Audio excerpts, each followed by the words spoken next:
It all starts with the memory of a day when our protagonist saw something for the first time.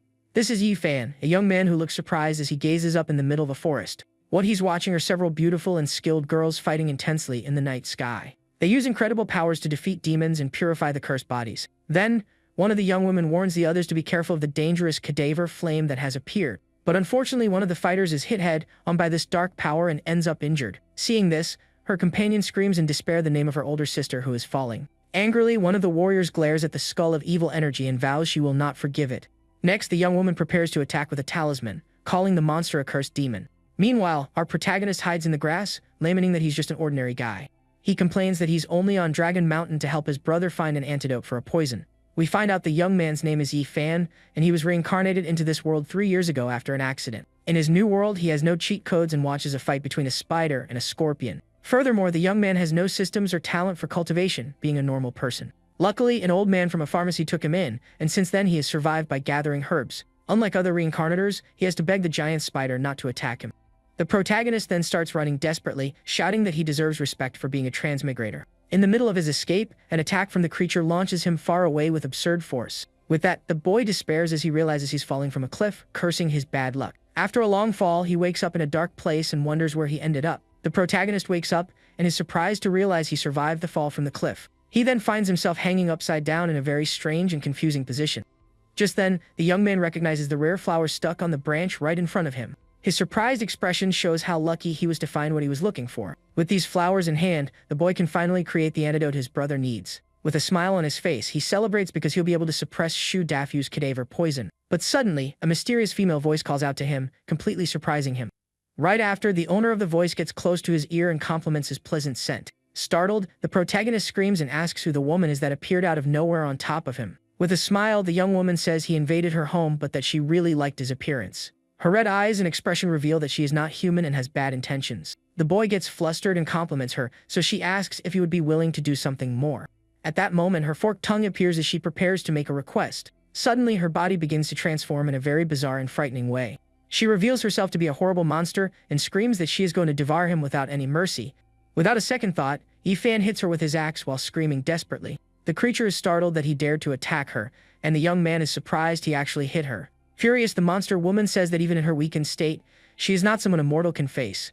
Then she lunges to devour him, but the young man shouts that he won't allow it and decides to fight. However, in the midst of the chaos, something catches the protagonist's attention, and he wonders what it is. A green flame skull appears, and Yi-fan wonders if it's a natural disaster. Next, a huge explosion of yellow energy hits the area and throws the young man far away.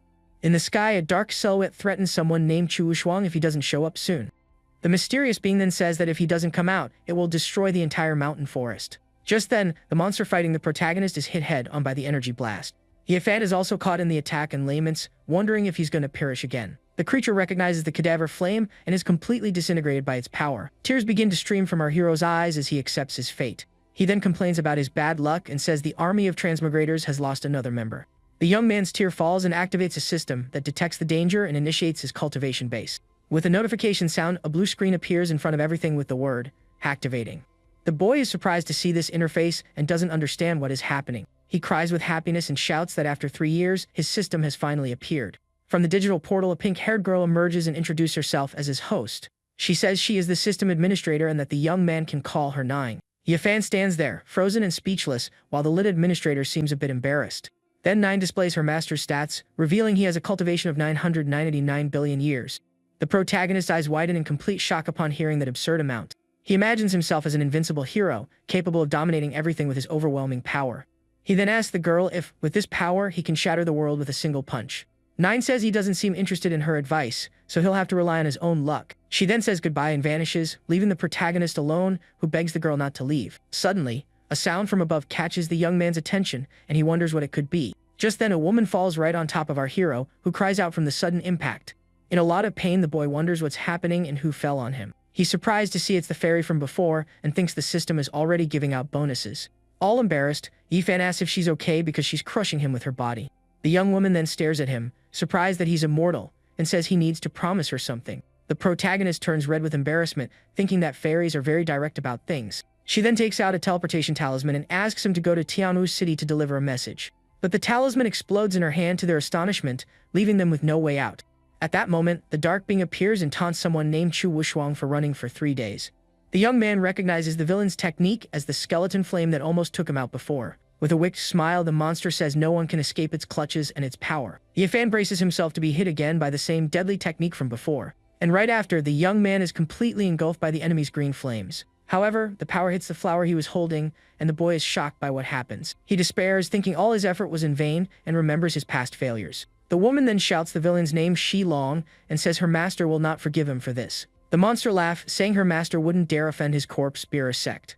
The villain then says she can stop dreaming because no one can save her now. Suddenly, a silhouette rises from the dust, surprising everyone there. Ye Fang questions him about burning the flower, and Shi Long calls him an ant and asks if he wants to be done for. With a confident smile, the young man decides to show who the real ant is and activates his system. Immediately, a screen appears in front of him, and a powerful demon mode is activated. At that moment, a red and evil aura surrounds the protagonist's body, changing his appearance. Both the young woman and the villain are completely shocked by this sudden transformation. Next, a huge wave of dark energy explodes in all directions with great force. The fairy is thrown far away, not understanding how he was a normal person just moments ago. The enemy then feels a terrible pressure and asks what the young man did to become so strong. Our hero reminds him that he called mortals ants, and that cultivators can't just do whatever they want. But the monster tells him not to come any closer, as its golden body is invincible and indestructible. Not caring about the threats, Yifan charges forward with his axe to attack the enemy directly. A scream of pain echoes through the area as the villain is struck squarely by the young man's blow. The protagonist's power is so great that the opponent can't defend himself and is thrown backward. He then says the enemy will feel the fury of a common person who is underestimated. The young woman can't believe that this mortal was able to defeat the mighty Shilong all by himself. Suddenly, blue lightning starts to fall from the sky around the motionless protagonist. The villain screams that it's impossible, because his body was indestructible, and wonders how he was hurt. With a cold gaze, Yifan moves in to deliver the final blow and tells the monster to prepare to meet its end. Shilong screams in despair as our hero slices him in half without any mercy. A powerful wave of red energy is released with the protagonist's final blow. The attack was so strong it even managed to cut an entire mountain in half. With that, the villain's body is completely destroyed by the young man's overwhelming power. Right after, Yifan's transformation ends, and he observes the fallen enemy on the ground. The young man then looks at the enormous fissure his attack created in the landscape before him. The young woman is impressed, wondering what level of cultivation is needed for such a powerful strike. Just then, the protagonist thinks about his 999 billion years of cultivation. With a funny expression, he celebrates because the feeling of power was truly incredible. But Nine appears and warns him that he used too much power, and his life has been reduced by 44 years. A screen shows that he now only has 6 years left and needs to increase his lifespan soon. Desperate, the boy yells at Nine, wanting to know why he only has 6 years to live. The little system administrator then looks at her master with an expression of pity. She reminds him that using a power beyond what his body can handle would reduce his life expectancy. Crying, he asks what benefit she gets if he passes away, since the system would end with him. However, Nine says her duty is to preserve his life, but that the system can continue on. The protagonist realizes he's been tricked and yells at the girl while the fairy watches. Then the woman approaches and thanks the senior for saving her life, leaving the young man confused. He wonders if he looks that old but decides to focus on how to increase his lifespan now. The young woman, named Wushuang, explains that she was pursued by Shilong because of a treasure. With a determined look, she says she is willing to give the treasure to the senior. But Yifan refuses the sword and tells her to keep the item, leaving the young woman surprised. Wushuang doesn't understand why he doesn't care about the treasure she protected by risking her life. Then the young man approaches her and asks if she has any longevity pills or remedies. All embarrassed, the girl replies that unfortunately, she doesn't have that kind of rare item. Disappointed, he dismisses her and says he needs to think of a solution to his problem on his own. However, she offers 5 jade toad pills that can help with his injuries. With a smile on his face, our hero celebrates because those pills will be very useful. Meanwhile, in the depths of Dragon Mountain, a mysterious place begins to glow. A red energy with several clocks appears, indicating that a major event is about to happen. Several demons watch the sky and realize that the immortal emperor's palace has appeared. The sound of a bell echoes through all the mountains, catching the attention of everyone in the region. A group of cultivators realizes the sound is coming from the direction of the Great Dragon Mountain. An old master then confirms that the emperor's palace is hidden in that location. A hooded man orders his disciples to seize the immortal emperor's inheritance. But before he can finish speaking, something interrupts him with a blast of energy. An imposing figure appears and tells the man to shut his mouth, because he hadn't spoken yet. The armored being then asks someone named Bai Kui if they have reached the mountain. The subordinate confirms that they are in the right place and that the mountain is just ahead. With a broken token in hand, the elder says that the dragon's soul was scattered there. Furious, he vows to crush whoever harmed the dragon and orders everyone to descend the mountain. Far away in Tianwu City, the morning sun begins to rise slowly on the horizon. Our protagonist finally arrives home and announces that he's back from his journey. He finds the silence strange and wonders where Dafu is as a sinister hand appears. Suddenly, a macabre voice calls to him from the shadows, startling the young man. Yifan turns around, surprised by the sound, and tries to figure out where the voice is coming from. His friend then appears and asks for help in a bizarre way, saying that he's hungry. Dafu's face is completely transformed, looking like a monster with red eyes. The creature lunges to attack the protagonist, who yells for it to get out of the way fast. At that moment, the old man from the pharmacy appears and lands a powerful punch on the monster, saving him.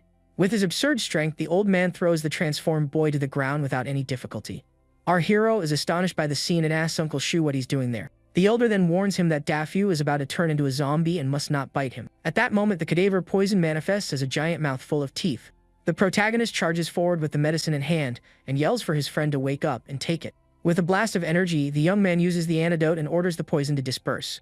Dafu wakes up confused, remembering he was bitten, and Yifan says he saved him with the pill. Emotionally, his friend asks if the protagonist really used the toad pill on him. Next, Dafu hugs him tightly and shouts that his brother is going to make a fortune now. Our hero gets embarrassed and tells his friend not to get close to him without clothes, please. With that, the boy is thrown far away by the force of the young man's shout, who gets annoyed. Suddenly, a notification catches the young man's attention, and he wonders if it's the system. A blue screen shows Dafu's stats, revealing that he is a very strong cultivator. 9 appears and explains that this is an extra function to scan nearby cultivators. With a wicked smile, she says the host can disable this function if he wants. But Yifan thinks the ability is incredible and sees Uncle Shu's stats, who is of the nascent soul realm. The young man is shocked because he always thought they were just ordinary people. Now he knows they were hiding and says he will be the king of showing off. From outside, someone announces that the wife of the pharmacy owner, Yeshuazi, has arrived. We see some strong men carrying a palanquin with great effort and difficulty. They approach the pharmacy while the townspeople watch the scene curiously. Inside the palanquin is Madame Wrong, a matchmaker and trafficker of people. The protagonist wonders where this wife came from, and Dafu jokes about his taste. The woman says the young man's old guardian asked her to arrange for someone to take care of him. She shows a new batch of girls, and an excited Dafu asks to be the first to choose. Embarrassed, Yifan says he doesn't want a girl because he doesn't plan on getting married or having children. But Madame Wrong says she knows he has good stuff under his pillow. Dafu laughs and asks what he's hiding, but the young man denies everything, very embarrassed. At that moment, our hero's attention is diverted to something strange near him. He looks down his own feet and wonders what that is on the ground right there. He looks at the young women but doesn't seem interested in any of them at first. Then his eyes fix on a girl with blonde hair, and he decides she's the one. The young woman lifts her head and her green eyes widen in surprise at the attention. Confused, the girl doesn't understand anything when the protagonist extends his hand to her. Yifan introduces himself and invites her to stay and help at his medicine shop. Shyly, the young woman holds onto his clothes and whispers her name, which is Joan Linger. She begs to stay and promises to do anything, so the young man agrees to her request. Dafu and the uncle comment that he said he didn't want anyone but now seems very interested. Madame Wrong laughs and asks if she should arrange for someone as beautiful as her for the two of them. Terrified, they refuse and say they are not interested in women at all. The system reveals that the girl is a chosen daughter of heaven, and the young man sees he hit the jackpot. Far away, the mountain that was cut in half glows, and some ships fly by. Shilong's master and his followers arrive at the scene to investigate what happened. Angrily, the elder picks up some of what's left on the ground and tastes the bitter flavor. His subordinates then confirm that those are Shilong's ashes and there is no body. The master uses a secret technique of his lineage to find the one responsible for the passing. A red energy emerges from his body, preparing to track the culprit. With a wicked smile, he discovers that the direction to find his target is Tianwu City. The villain laughs and vows that when he finds the one responsible, he will show them what true terror is. Back at the pharmacy, our hero calls for Linger, who seems to be adapting well. The girl, now tidied up, offers a cup of tea to Brother Yi with a gentle smile on her face. Yifan thinks that without the system, no one would guess this innocent young woman is an empress. He then offers her a cultivation book his master gave him and asks her to practice. Surprised, the young woman takes the book and asks if she can really try to learn the technique. The young man brags about having practiced for 3 years and says he can help with any questions. But as she reads the book, she advances a level, instantly shocking our protagonist. He is in shock, wondering if this is the difference between a genius and someone mediocre. Linger asks what's wrong, but he asks for a minute to calm down, disillusioned. Meanwhile, at the gates of Tianwu City, the weather changes and the sky turns dark. One of the guards points upward, frightened, and asks if the others are seeing that. In the sky, a dark and monstrous silhouette appears, to the terror of all the guards. Next, a cadaver flame attack hits one of the creatures, which screams in pain. The monster is reduced to a flaming skeleton, leaving the soldiers terrified. Then, several beasts from the corpse bearers sect appear and attack the city. Shilong's master observes the destruction and says he knows the culprit is there. With a look of hatred, he vows to destroy the city to avenge his son. At the pharmacy, Yifan realizes he will have to sacrifice more of his 6 years of life. Outside, cadaver spirits attack the people, who scream for help. The evil souls capture the citizens, who are too scared to move. One of the creatures laughs, saying the entire city will become his son's tomb. The dark energy covers everything as the villain prepares to bury the city. Meanwhile, in Yifan's medicine shop, the atmosphere is still calm and safe. The interior of the pharmacy is shown with many well-organized jars and ingredients. Our protagonist is currently teaching the young Zhonglinger how to cultivate. He thinks the enemy seems tough and that using his power costs his own life. The young man remembers the previous fight and that using another strong blow could be the end of him. The mere thought of perishing again leaves him completely terrified and unable to act. So he decides to try infusing his cultivation into specific parts of his body. But as he looks at his hand, he is disappointed that it has barely changed at all. With a light touch, he tears through space and sees the outside of Tianwu City.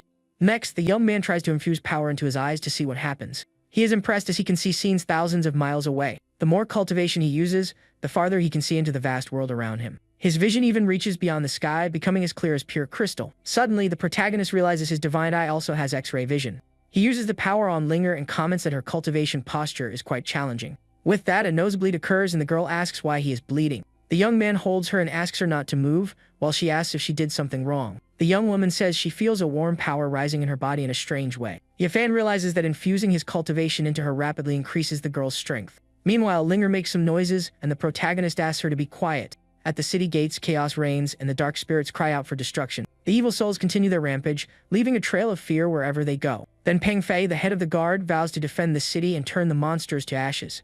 The captain prepares to use one of his most powerful techniques to fight. He then unleashes his special ability, and a huge phoenix flame appears in the sky. The fire phoenix charges forward with full force and hits one of the cadaver spirits head-on. With his power, the guard manages to temporarily halt the advance of the dark creatures. Another soldier celebrates and tells the leader to destroy the ghost infant that has appeared. Peng Fei then introduces himself and asks why such a powerful being is attacking the city. But the villain scoffs at the guard for being a novice and says his audacity is a joke. The captain recognizes Elder Shi and asks him to wait for the city lord to return. However, the enemy says he won't get the chance to see someone named Chu Woyu again. With absurd speed, the sect master appears in front of the guard, who is startled. In an instant, the villain attacks and defeats the captain before he can react in time. Fallen, the guard says the city lord will not forgive him for this betrayal. The elder calls him noisy and prepares to deliver the final blow without mercy. After defeating the captain, he says he will now destroy all of Tianwu City. Back at the pharmacy, the protagonist senses the enemy's presence and realizes he has come for revenge. He then tells Linga to concentrate on refining her essence, and she agrees. Yifan thinks he can't let the villain act recklessly and decides to intervene. With a determined look, the young man decides to see how much of his power the enemy can withstand. On the battlefield, the elder senses something strange approaching and becomes alert. He feels the powerful aura of the person who defeated his son approaching rapidly. Suddenly, a giant hand appears from the sky and moves toward the master of the dark sect. Terrified, the elder asks the being to stop and tries to reconcile to avoid combat. But the young man laughs and asks if the enemy is joking about wanting a reconciliation. Yifan says his sect is worthless and makes a very disrespectful gesture. He then crushes the villain like a tiny insect without any difficulty. The sect master screams that divinity cannot be humiliated as he is defeated. But the villain doesn't give up and decides to fight with a technique to devour the undead. Our hero says the attack didn't even tickle him and that the enemy has disappointed him. With a look of contempt, he creates a small, shining sphere of energy in his hand. Next, the protagonist crushes the energy with his fingers, releasing immense power. He brags about being in the divinity stage and says the villain is nothing compared to him. Nine appears and warns him that he used too much power, and his life has been reduced by 5 years. With a smile, the little administrator informs him that her master now has only 1 year of life left. Yifan screams furiously because he had already contained his power and doesn't understand the 5-year deduction. She then lists all the abilities the system gave him, leaving him shocked. Nine explains with a wicked look that all these functions consume his vitality. The young man calls her a huge swindler and says she's a shameless black market. The girl starts to cry and says she won't pay attention to him anymore for being insulted. Our hero is left speechless, wondering how she managed to turn the blame on him. Linger asks what he was doing, and the young man says he was tricked by a vampire. With a determined look, he decides he needs to find a longevity remedy. The scene then takes us to a large establishment called Wambao Pavilion. A man is on guard in front of the place, seemingly waiting for something. He concentrates his energy on a talisman, preparing to activate a barrier. With a shout, the guard activates the item's power and creates a force field around the area.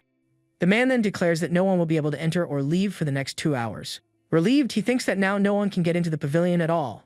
But Yifan appears behind him and says the place must be in that alley, startling him. The guard panics because a common person shouldn't be able to pass through the barrier. The system warns of a nearby cultivator, and the man seems ready to attack. Our hero then yells at the system to disable the automatic scan now. He asks Nine if the system was deducting his life, and she confirms it with disdain. Annoyed, the young man tells her to turn off the application and walks past the guard, who thinks he's crazy.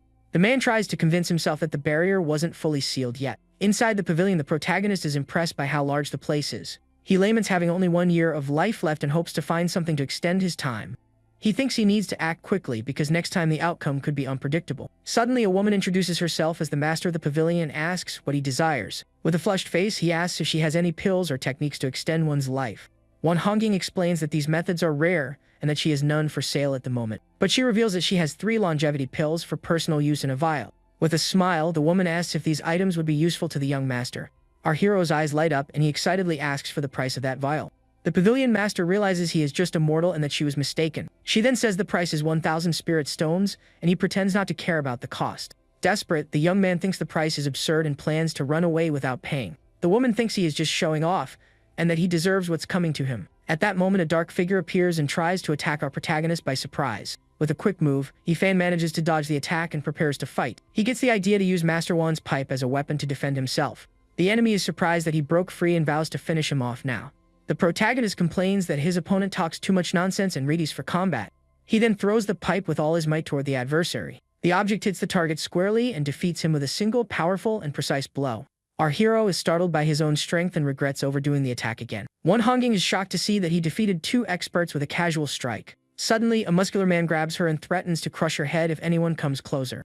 The protagonist observes the scene with a serious and calm look, showing no reaction. He then turns to the woman and proposes that the 2 of them make an interesting deal. Even in danger, she wonders what kind of deal a mortal could possibly make with her. Yifan offers protection in exchange for the 3 longevity pills she possesses. The master finds the proposal amusing and says no one dares to mess with her pavilion. However, the Black One gang invades the place and demands all the pavilion's treasures. 2 members of the gang appear with wicked smiles, ready to cause trouble. The pavilion's guards emerge and shout at the invaders for daring to create a disturbance. One of the bandits then easily defends against a guard's attack with a smile. The gang leader then yells for his men to finish everyone off, leaving no one alive. Won Hongying then scoffs at the invaders, wondering how 3 cultivators dare to rob her pavilion. The bandit reveals he knew her guardians went to the mountain and that she is alone. With a wicked smile, the 3 men say they will now end her life. The master realizes they planned everything in advance to catch her off guard.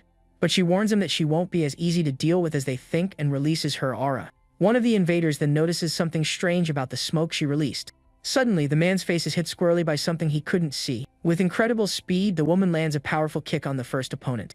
Next, she appears behind the second one and asks where he's looking at the moment. The master then lands a strong blow on the second enemy, sending him flying with force. Right after, she turns to the muscular leader and prepares for the third attack.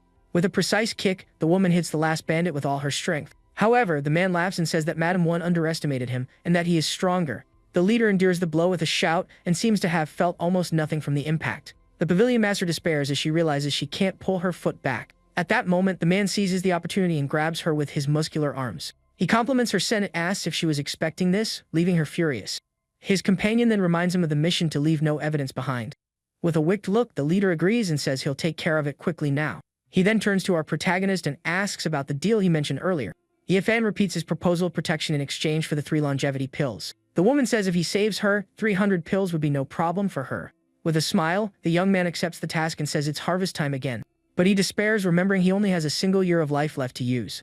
9 reassures him, saying that 1 year is more than enough to deal with these weaklings. He wonders if he should use his pinky finger, a strand of hair, or just a fart. The bandit laughs at the young man and orders his subordinate Doyen Guy to take care of that brat. The man agrees and launches a powerful attack to trap our hero in place.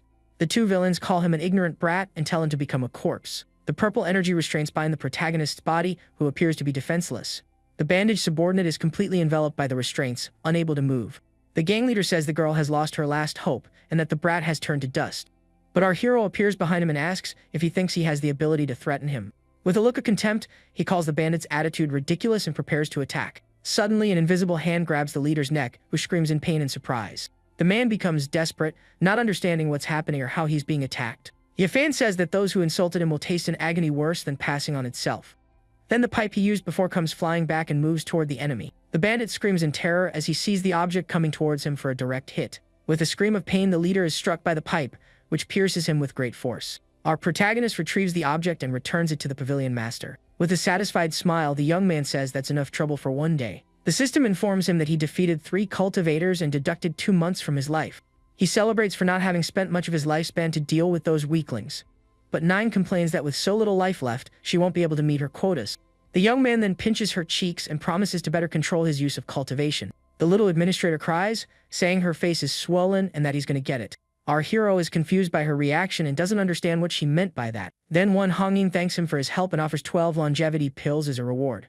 He thinks that 12 pills only add 3 years and that he'll need another solution. The protagonist asks if she has any body refinement techniques in the pavilion.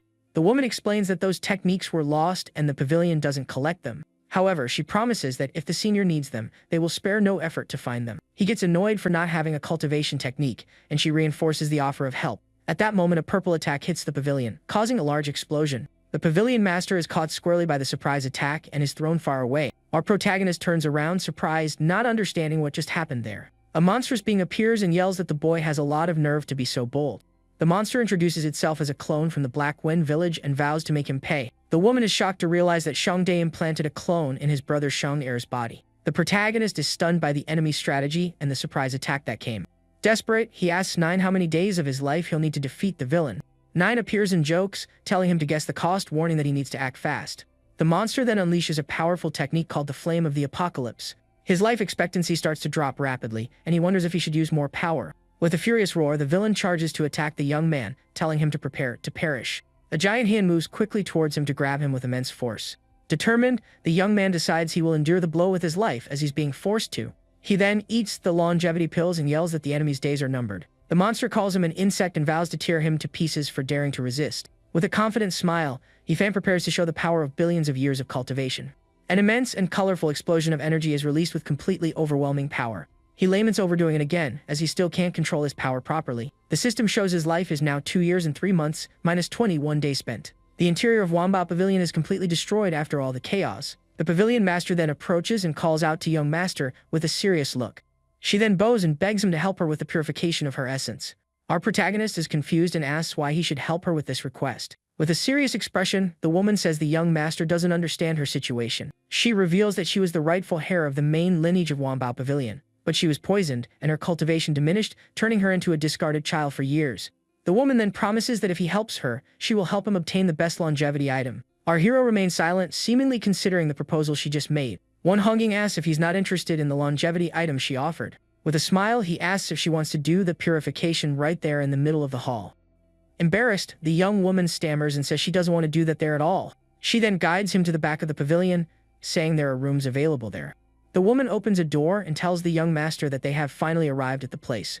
She then asks if the room is spacious enough for what he needs to do. The woman asks if he needs treasures or formations, and the young man says he doesn't need so much trouble. He then points to the bed and tells her to lie down, leaving the young woman completely shocked by the request. All embarrassed, she says this isn't appropriate, but he asks if she's going to do it or not, and the young woman agrees. Far away in the Black Wind Fortress, the atmosphere is dark and threatening during the night. The gang leader from before screams in pain as he spits up a lot of blood due to his injuries.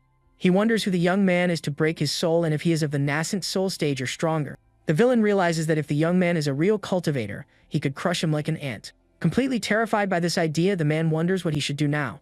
An advisor approaches and asks if the master has encountered a formidable enemy, and he confirms it. The hooded man reminds him of the treasure that cursed the 72 members of the Zhong family. This treasure is the Scepter of Eternal Donation, an extremely powerful and dangerous weapon. With a wicked smile, the villain says not even nascent soul cultivators can escape the item's power. He then shouts his orders, preparing to use the power of that terrible and evil scepter. The master orders the capture of everyone for a sacrifice, while the people scream for help. Back in the room, the woman is lying on the bed, looking a little nervous about the situation. She then asks the young master if her position is good for the procedure to begin.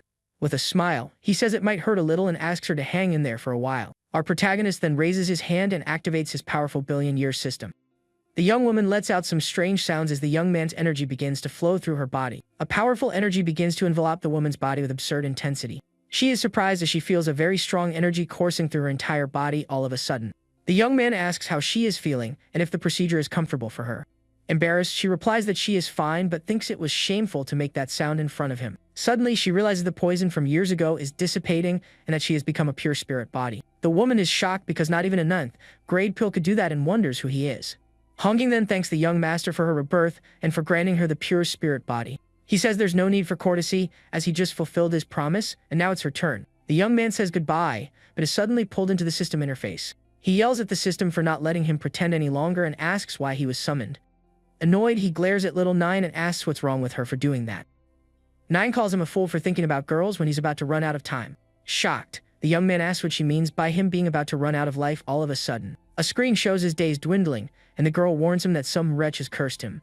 The numbers continue to decrease rapidly, showing the severity of the curse that has hit him. Our hero is left speechless and wonders how this could have happened to him now. Elsewhere, a ritual sucks the life force from several people at once, without stopping. The victims scream in pain and despair as their lives are drained by that power. With a wicked smile, the villain says that Yifan is now doomed and has no escape. Back in the system, Nine explains that this is the curse of Brother Shang, whom he defeated. She continues, saying she helped him cling to life, as he would have perished on the spot. Furious, the administrator says the enemy dared to steal the destiny she had selected. The young man asks how much time he has left, and she says his 2 years have turned into just 1 week. Terrified, the young man screams in disbelief that he only has 1 week of life remaining. Nine confirms he is going to meet his end and tells him to break the curse, because they are in this together. With that, the protagonist is thrown out of the system with a large blast of energy. He ends up falling on top of Honging and complains to Nine for not looking where she throws him. The young woman is startled and asks how the master managed to get back to the room so quickly. Our hero then holds the woman's face and calls her name with a serious look. Confused, she looks at him and asks why he's calling her master like that. The young man tells her to look for a longevity remedy for him at the Jukang pharmacy. Honging assures the master that she will do everything possible to find what he needs. Surrounded by a blue aura, Yifan says he needs to leave first to handle his affairs. The woman watches him leave while calling his name, looking concerned about the situation. The scene takes us to the Black Wind village, where an evil energy covers everything. A demonic creature with wings and tentacles emerges from the darkness of that place. A pit full of skulls and red energy reveals the result of a terrible ritual. 4 hooded figures perform a ritual while a victim screams that they don't want this. The villain observes everything from his throne with an expression of pure satisfaction. A woman screams in despair that she doesn't want to perish as her life is sucked away by the curse. With a wicked laugh, the gang leader celebrates the success of his cruel plan. The villain brags that his clone marked the enemy's soul, and that everything went well for him. He says it doesn't matter if the young man is a god, because the heavenly curse has caught him for good. The enemy then states that once affected by this curse, all one can do is wait for the end. But suddenly, a blue portal appears, and the scepter of cursing is pulled into it. With a swift move, a mysterious hand grabs and shatters the cursed weapon into pieces. Our hero then appears and says the enemy has already decided his own fate with his actions. The villain is startled and asks how he detected a divine object from the Emperor's era. Calling the enemy's words nonsense, Yifan releases an immense aura of blue power. Nine appears and warns him that to do this, he consumed half of his remaining life at once. With a worried look, the little administrator asks if her master is really okay. But he says he doesn't care about his life, and wants to see the enemy suffer much more. With a smile, the girl offers to help, since they are partners in this, after all. At that moment, the administrator merges with the protagonist's body in a fusion of energy. Together, they unleash an overwhelming pink power and prepare attack with everything they've got. The villain screams that it's impossible, as the young man had already been cursed by him before. One of the henchmen is hit squarely by the pink attack and screams in pain from the impact. The sect master tries to defend himself with his giant fist, but the energy is too strong. The villain's technique is completely shattered by the overwhelming power of the combined attack. He's then engulfed by the fusion's power and screams in despair as his body disintegrates. Our hero watches the scene with a serious look as the enemy is completely destroyed. The man screams in agony, not understanding how this can be happening to him again. The blow was so powerful that a beam of energy pierced through the planet and went into space. With that, the villain's body, known as Brother Bear, turns to dust in the middle of outer space. Back at the site of the fight, the protagonist observes the destruction he caused with his power. Annoyed, he curses the enemy for daring to conspire against him and calls him clueless. But Nine warns him that his life is still being consumed 100 times faster than before.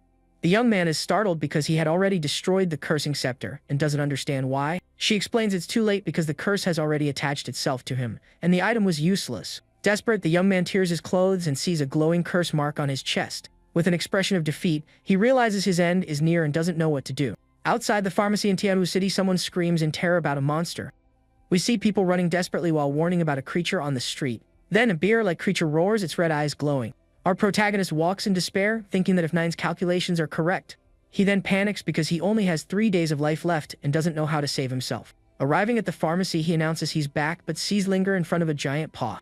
Terrified by the scene, the young man yells for the young woman to be very careful with the creature. However, the monster is actually a fluffy white bear helping the girl carry firewood. The young woman then pets the giant bear on the head, which seems to really like her. Just then, the girl sees him and calls him Brother Yifan with a very happy smile on her face. She runs to hug him, and the young man gets flustered by the young woman's sudden embrace. Meanwhile, the large white bear just watches the two of them together with a curious look. The girl introduces him as Little Cotton, and the protagonist is shocked by the name. She explains that the bear was her childhood pet and was very close to her. But one day, the Black Wind village attacked, and her parents were taken down in front of her. Amidst the fire and confusion, Little Cotton ended up getting separated from his owner. With tears in her eyes, the girl vows that one day she will get her revenge for everything. Our hero then comforts her and tells her not to be sad because the village no longer exists. Surprised, the young woman asks if the Black Wind Village really doesn't exist in the world anymore. With a smile, he says he eliminated them because they were evil and offended him in some way. He then holds her and says that now she is his family and no one will intimidate her anymore. All embarrassed, the young woman calls for Brother Yifan with a happy and emotional expression. We see the bear crying with happiness with a congratulations sign behind the two young people. The girl then asks if he's hungry and offers to make him something to eat. Next, we see the young man and the bear inside the pharmacy with another person watching the scene. But Nine appears and reminds him that he's talking a lot but only has 3 days of life left. Desperate, he wonders where he can find a longevity remedy in such a short time. At that moment, Little Cotton makes a strange noise and catches our hero's attention. The bear shows a golden fruit and he recognizes it as the Emperor's longevity fruit. With a smile, he celebrates because even with its poor quality, the fruit can grant 5 years of life. Excited, the young man invites Little Cotton to go with him to collect some medicinal herbs. With a smile, he puts a giant backpack on and says he's taking some things with him. He then says goodbye and warns that he won't be back for dinner tonight, leaving the girls surprised. The scene then takes us to a sect located amidst enormous and beautiful mountains. Just then, we see a woman flying quickly towards one of the buildings in that location. The other disciples celebrate upon seeing the young woman and say that Senior Sister Wushuang is back. Without wasting time, the warrior enters one of the rooms to meet an important person. Inside, she finds a blue-haired woman and greets her, calling her sister. The blue-haired young woman then asks if Wushuang learned anything from her mission experience. She recounts that she went to Dalong Mountain and obtained the Sword of Compassion from the Imperial Palace. With an intense glow, the young warrior then shows the powerful sword she managed to get. Her sister is completely shocked to see the artifact and stares at her with wide eyes. Right after, the woman gets up and calls for Wushuang to go with her to another place. The two then move quickly and appear in a beautiful and tranquil bamboo forest. With a serious look, she says the matter is not trivial and asks her sister to tell her the details. Wushuang explains that she was pursued by the Taoist stone dragon because of the sword. But a mysterious expert saved her and, instead of the sword, asked for a method to extend his life. Her sister is surprised because many want the imperial weapon, but he didn't want it at all. The young woman says his strength is immense and that he is going to Tianwu City to find her.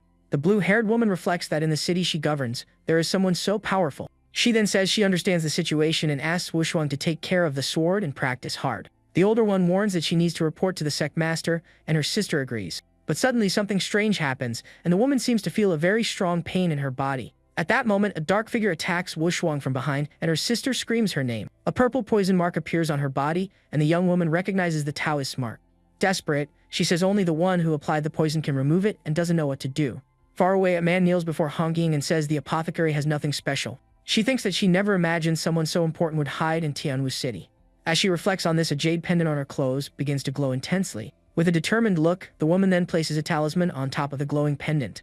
The woman observes the glowing talisman as smoke comes out of the golden object. Angrily, she complains that the two left without permission and asks if they think she's useless. An old man then talks about a 1,000-year-old ginseng that can solve their problems now. The pavilion master is completely shocked by the news she just received. He explains that the ginseng escaped from the palace and is on the Great Dragon Mountain. Determined, she thinks this is the item Master Yi entrusted her to find. The woman then calls for Yuanbao and a small hamster appears surrounded by many coins. The little pet seems very sleepy as it rests in its owner's hand with a cute face.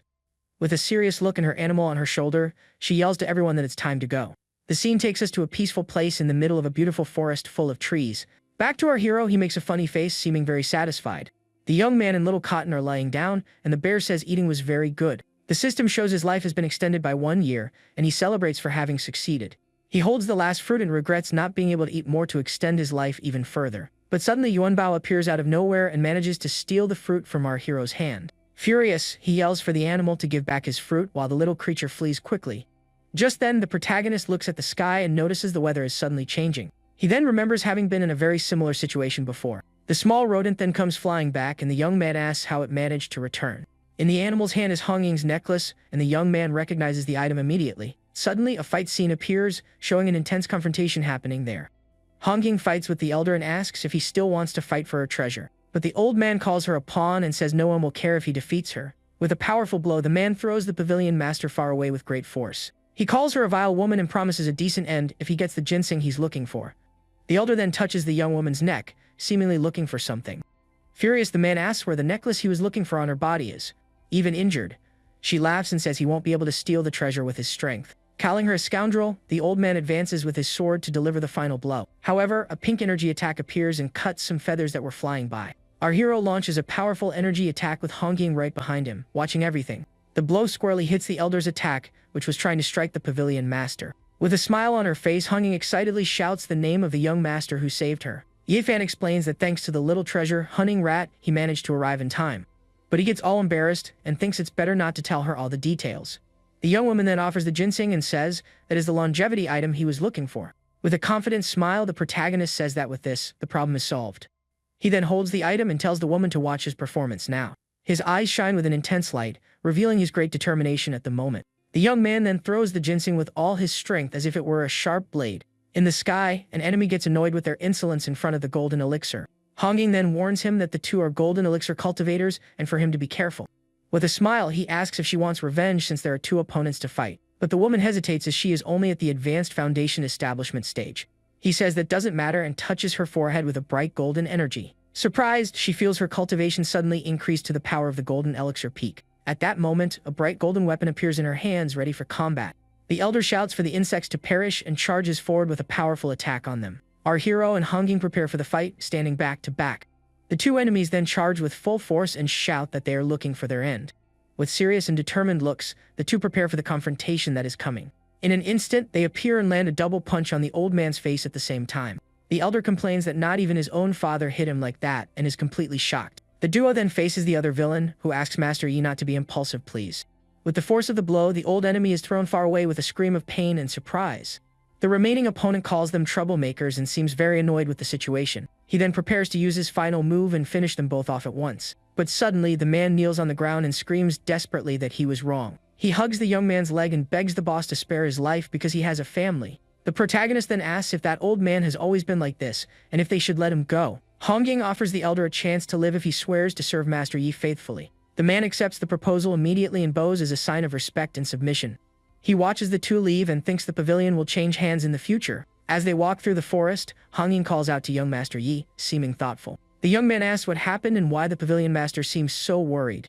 The woman thanks him again for saving her but regrets having depended on him to assert herself. With tears in her eyes, she admits she doesn't know how to get information on her own. He comforts her and tells the woman not to underestimate herself because she is capable of much. With a blushing face, she calls him by name and is left speechless by his gesture. But the system reminds him that he forgot something very important and interrupts him. Little Nine then appears with a scythe and an unfriendly look on her face for him. The young man yells at the girl for ruining his moment of gaining affection points. Nine glares at him and asks if he wants to live, because he's wasting time on other things. Not understanding at all, he asks what she meant, and the little administrator glares at him. But the girl just turns away and says it's nothing, leaving the young man even more confused. Right after, she says goodbye, and the young man is thrown far away without warning. Furious, the young man calls her a cursed girl and tells her to get out of his manhwa. Our hero then falls on top of Hongying, who calls his name all confused. Embarrassed, the young woman asks him to get off her because the position is strange. Awkwardly, the young man apologizes and says he didn't mean to fall like that. Hongying thinks she might like him because the master doesn't look down on her and saved her.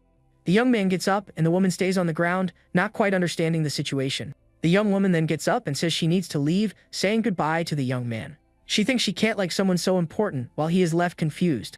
The story then takes us to the large and bustling heavenly martial city. We see two men thanking Lord Chu for his help in rebuilding the city walls. Someone wonders if it was Lord Chu who defeated the noble, but another thinks not. The mysterious figure thinks that he didn't expect the old stone ghost to fall for that. The hooded being says the city has become a problem for his sect and needs to disappear. However, something catches his attention, and the masked figure turns around in surprise. We see linger at a fish stall, asking the price of one of the products. The mysterious being observes her and realizes she has a pure spirit, and that he can use her. Very happy, the girl returns home, humming and holding her basket with the fish. But upon arriving, she finds something strange and stops suddenly with a confused expression. The young woman remembers closing the door before she left and doesn't understand why it's open. Terrified at the idea of a thief in the house, the young woman enters very carefully. With her heart in her throat, she asks if it's Brother Fan who's inside the house. Suddenly, a shadow appears in front of her, and the girl screams in fear from the fright. But it was just our hero, who tells her to calm down because it's him and he's back. Relieved, the young woman says she got a scare because she thought it was a thief breaking in. The young man hugs her to comfort her and asks why she is so scared. With a wicked smile, he says that with him around, she doesn't need to be afraid. His eye then glows with a frightening red light, showing a change in him. Outside of Tianwu City, the fake hero and the girl walk through a forest. She asks what he wants to show her, as they've walked very far from the city. With a smile, he says it's the spirit fruit he hid and asks her to hang on. Suspicious, the young woman says Brother Fan wouldn't act like this and asks who he really is. With a dark look and a wicked smile, the imposter wonders who he is. He then reveals himself as Yifan's older brother and shows his true form. The fake brother then says he's going to take her pure spirit body, and the location changes. At that moment, the real protagonist arrives home and announces that he's back. He finds the silence strange and calls for Linger, wondering where the girl is now. The young man enters a room and is shocked to see little Cotton fallen on the floor. He recognizes Auntie Ju and realizes the imposter used a soul-searching technique. Furious, the young man releases his aura and yells that he needs to find Linger no matter what. With his powers, he flies through the city skies and searches for his missing friend. Using his enhanced vision, the hero manages to find the girl in a cave. He sees her chained up and being threatened by a hooded figure in the darkness. Our hero recognizes the symbol of the corpse sect and becomes furious with the kidnapper. The villain wonders whose powerful aura that is that just appeared there. The villain brags that he will refine the girl into a pill to obtain immense power. The young woman seems to be slowly losing consciousness, unable to react properly. She threatens him, saying Yifan won't forgive him, but the villain laughs because he's immortal. The kidnapper tells her not to think about escaping, because she has no chance against his clutches. He throws her into a cell with other victims, and calls them catalysts for his ascension. The monster then tells one of the girls not to cry and prepares for the dark ritual. He then grabs her forcefully and says she should smile for being part of his ascension. Angrily, Linger calls him a beast and says he's nothing compared to brother Yifan. Furious at the mention of the name, the villain lunges to attack the girl with his energy. The young woman is hit squarely and spits blood, while the enemy laughs at her pain and despair. With tears in her eyes, she calls for Yifan and says she can't take it anymore. The kidnapper then begins to use her life force in a sacrificial ritual. He transforms into a monstrous creature and says he will make a blood sacrifice. But suddenly, the monster notices something strange and looks up, completely shocked. It was our protagonist who appeared out of nowhere, and is now holding the young woman to protect her. The villain asks if he was the one who defeated Shiyu and Shilong, and the young man gives him a serious look. The monster thinks Yifan knows nothing and plans to refine her into a pill soon. But a dark silhouette appears behind the creature, which doesn't understand the scene at all. The real hero appears and reveals that the monster was talking to an illusion. With a look of pure hatred, our protagonist glares at the villain who kidnapped his friend.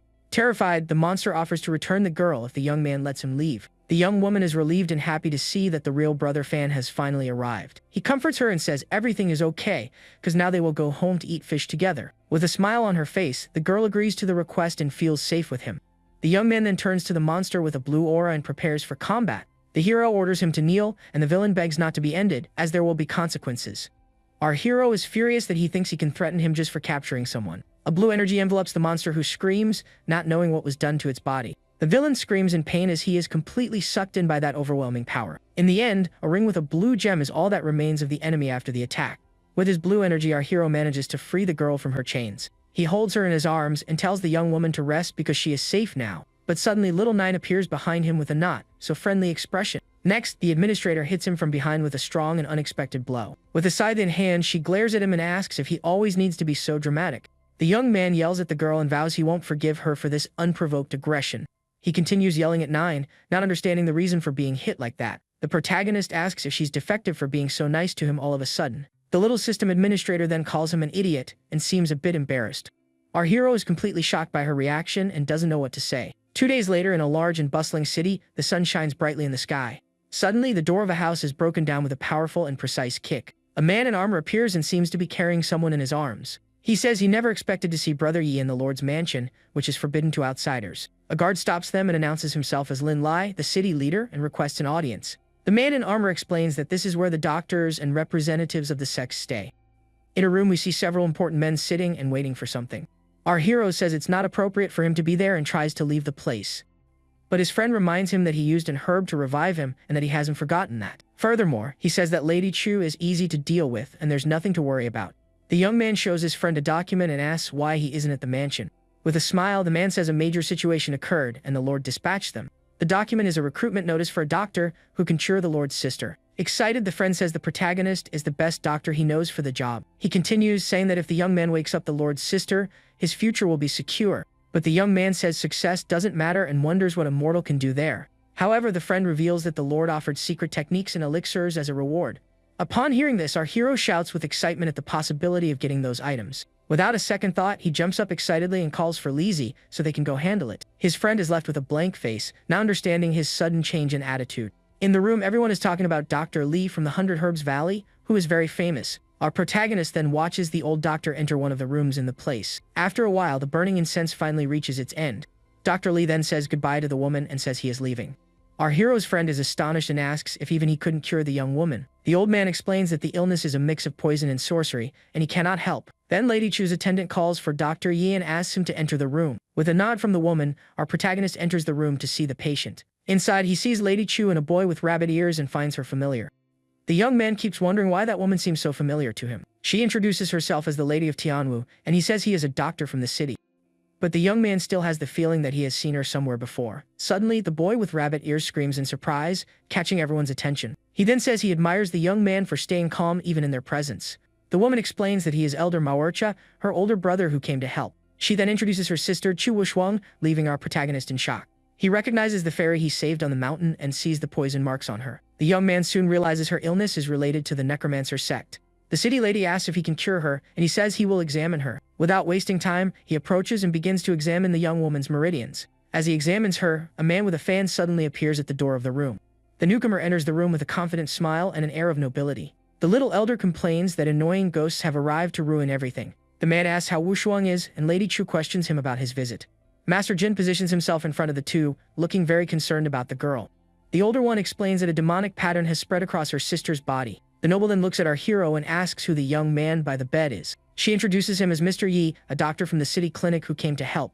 Jin says he understands the search for help but doubts a mortal can cure her. Our protagonist ignores the taunt and remains focused on analyzing the young woman's illness. The young man realizes that Wushuan's spiritual sea is being corroded by a strange energy. He suspects it's the work of the necromancer sect and thinks about the cost of helping her recover. He then turns to the noble and tells him to get away from Wushuang because this is none of his business.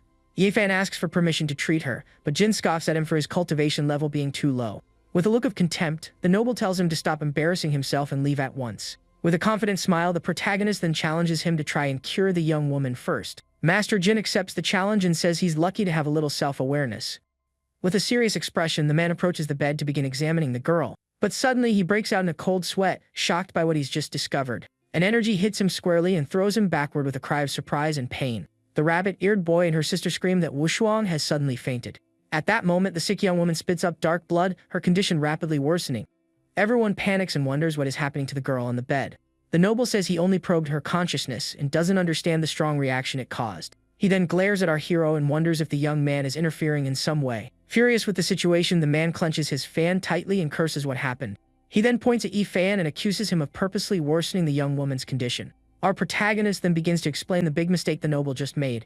He says the man's energy collided with the poison, and that now they need to find the core. The young man turns to the city lady and asks if she trusts him with the treatment. With a determined look, she agrees and says she will leave Wushuang in his care. Master Jim screams in despair at her decision, unable to believe what he just heard. He then complains to the elder for trusting a nobody to get near the girl. But the rabbit-eared boy tells the noble to open his eyes wide and pay attention. The elder says the young man's cultivation is not as simple as it seems and that he's hiding something. Shocked, Master Jin recognizes the release of energy and can't believe what he's seeing. The little elder then confirms that our hero was hiding his cultivation before. The city lady realizes he is the expert Wushuang mentioned to her. With his hands glowing, the protagonist prepares to use his power to heal the young woman. A huge column of golden energy then explodes toward the sky with immense power.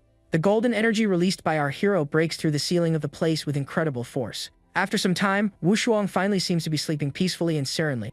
Slowly, the young woman begins to open her green eyes, indicating that she is waking up. She then sees her sisters Senior Mao and Senior Yi looking at her with relief on their faces. Lady Chu kneels and thanks the young man for saving her life and places herself at his disposal. The girl who was healed also thanks him for saving her once again from danger. Embarrassed, the protagonist says there's no need for formalities as it was a small effort. The little elder then praises the young man, saying the new generation is truly formidable. He then invites him to join the Tianyu Palace and offers him a peek. But the young man refuses the offer, saying he is just a villager accustomed to freedom. He thinks that what was promised were manuals and elixirs, not a peek to play with. The noble thinks that to release such power, the young man must be at the nascent divinity level.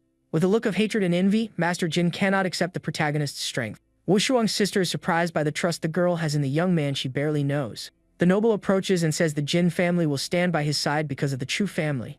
Then with a fake smile on his face, the man says goodbye and leaves the place, annoyed. Our hero realizes that his words are not sincere and that he might cause trouble. Lady Chu calls him to get his reward, as her sister is already resting peacefully. She then takes him to a huge treasure pavilion filled with gold and valuable items. The young man is shocked and says that this is even more extravagant than the Wanbao Pavilion. The young woman explains that although it doesn't compare to the Tianyu Palace, it has many treasures. The rabbit-eared boy offers to take him to the palace, as it has more things. The protagonist then accepts the invitation as the corpse sect has provoked him too much already. He then warns Lady Chu to be careful as Wu Shuang was injured by the sect. The two agree that the sect is dangerous and that the continent will fall into chaos again. Confused, the young man asks what this immortal emperor's palace they mentioned is. They explain that the emperor was the man closest to becoming a god for years. In ancient times, 9 emperors guarded the continents and sealed demons in the abyss. The palace that appeared is their tomb, with treasures in their sealed physical bodies. Upon hearing about the split mountain, the young man wonders if his blow created a duplicate. The rabbit-eared boy hurries his younger sister to take young Master Yi to the pavilion. Inside the box is a storage ring and a pill that extends life by 1,000 years. With a wicked smile on his face, our hero takes the longevity pill, very satisfied. But 9 appears and teases him for his smile, and he denies everything, saying it's for slander. The city lady says it would be great if the pill were useful to the senior who saved her. She reveals she had to bet everything and spread the news to be able to find him there.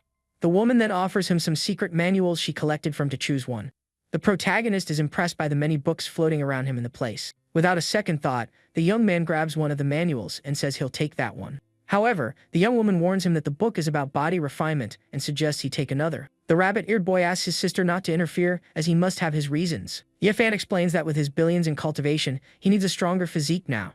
With that, he accepts the gift, and the woman promises to warn him about the corpse bearer sect. At that moment, his friend Lizzie invites him to celebrate with a good meal, and he accepts. As they walk, the friend remembers a moment and holds a purple dagger behind his back. Suddenly, the man in armor tries to strike the protagonist with the dagger from behind. The friend's face shows he is sweating and doesn't seem to be in control of the situation. But the blow hits Lizzie himself, and our hero yells for him to watch out for the attack. Desperate, the young man screams his friend's name, not understanding what just happened. The man in armor then falls to the ground in great pain from the wound he suffered. The protagonist shouts his friend's nickname while holding him to keep him from falling to the ground, injured. Even injured, the young man says it's okay, that they were just superficial wounds. The two then walk together to a safe place as the sun shines on the horizon. Our hero has a serious and suspicious look after the strange attack that occurred. He then looks back, wondering what really caused that surprise attack. The scene takes us to the entrance of the grand and imposing Jin mansion, shining in the sun. A hooded figure says that Yifan didn't notice the attack, but the commander next to him did. The noble tells his father that the young man is just a mortal and there's nothing to fear. But the old man says that with the incident, the young man will receive the protection of the Moon Palace. Desperate, his son shouts because they had an engagement agreement with the Chu family. The elder says the Chu family is no longer the same and that they need to adjust their attitude. The noble understands, but his father criticizes him, saying he's not as good as the others. With a look of pure hatred, Master Jin grinds his teeth in anger at his father's words. Furious, he throws his fan forcefully onto the table, showing all his frustration at the moment. The young man then turns and leaves the room without saying another word to his father. Alone, the old man shatters a cup on the floor and curses his foolish son's attitude. The noble complains that the young man is just a mortal and that the master of the Jin family is a coward. At that moment, a man appears at the door, and the young man is surprised to see his master has arrived. The newcomer then asks Jin Yang what made him so angry like that. The noble tries to explain the situation but ends up getting tongue-tied because of his anger. The master thinks everything is related to Tianwu City again and reflects. He thinks Jin Zhenian has grown old and conservative, and this is holding the family back. Far away, Lady Chu seems to agree with the Jin master's thought about the old man. The young noble complains that his father bowed to the Chu family and that they have fallen far. With a smile, the master praises his disciple's ambition and invites him to go with him. The man then concentrates and suddenly releases a powerful purple energy from his body. He summons a huge winged serpent and tells his good disciple that they are leaving now. Confused, the noble asks his master where they're going in such a hurry. With a wicked smile, the man says they are going to a place where they can gain more power. A month later, an origami crane flies through a forest on the sword peak of the Moon Palace. We see Lady Chu training intensely with her sword amidst the nature of the place. Suddenly, the bird-shaped origami flies towards the blade of her sword. The woman then stops her training and holds the small paper bird with curiosity. With the object in her hands, she seems to be receiving some kind of important message. After hearing the message, the young woman has a serious and thoughtful expression for a moment. She then turns and starts walking, seeming to have a new destination in mind. Back at Yifan's clinic, the same paper bird flies towards our hero. The young man and Linger are startled to see the origami fly into the office on its own. The girl explains that Brother Yi can communicate over long distances with the talisman. Our protagonist then compares the object to a cell phone, and the young woman asks what that is. The protagonist asks if the talisman is already transmitting, and the young woman confirms with a yes. Suddenly, the origami projects a distress call, leaving our hero completely shocked. He recognizes Lady Chu's voice, and the paper bird catches fire in his hand at the same time. Far away, the noble's master says that with all the guests gathered, the party can begin. With a wicked smile, he tells the head of the Golden family to show his true colors. Elsewhere, Lady Chu prepares to fight with a serious expression on her face. She is surrounded by an army of puppets and realizes that 7 days have already passed. Tired, the woman says the enemies seem endless, no matter how many she defeats. The warrior then continues fighting desperately against the horde that doesn't stop advancing. Cursing the situation, the young woman finds herself completely surrounded by the frightening puppets. With no other choice, she uses her bright moon technique to try to finish them all at once. A huge whirlpool of blue energy destroys several of the enemies with immense power. But to her despair, the puppets continue to advance as if nothing happened. With that, the woman ends up being hit and spits blood due to the force of the blow. Fallen, she realizes the Jin family's invitation was actually a huge conspiracy. In a flashback, she remembers the day she received the letter from the Jin family for a banquet. Even though she doesn't like banquets, she went because of the long friendship with the Chu family. But upon arriving at the location, the woman found it strange because there was no one there, and everything was empty. She then picks up a cup and realizes the object is actually made of paper and not ceramic. Realizing it's a trap, the warrior is caught by a purple teleportation matrix. The woman is then teleported to another place and wonders where she suddenly ended up. Upon arriving at the new location, a skeleton hand grabs her from behind with great force and malice. Shocked by the surprise attack, the young woman is thrown far away, unable to react in time. With that, she finds herself surrounded by the same frightening puppets from the previous fight. Back in Tiamu's city, we see a crowd gathered at the gates of the Great Wall. Wushuang approaches our hero and hands him a red box that he had requested. With a smile, the young man thanks Miss Chu for her help with the item he needed. The two then look inside the box with a curious expression on their faces. Our hero then takes out a piece of red clothing and says the Lord has very good taste. But Wushuang turns to stone and apologizes to her sister for having disappointed her. With a confident smile, he says that with the piece of clothing, he will be able to find Lady Chu. Desperate, the young woman cries and asks if there isn't another way to find her sister. He thinks about using his divine vision, but that could harm little Administrator 9. So he decides to try the first method to see if he can find her that way.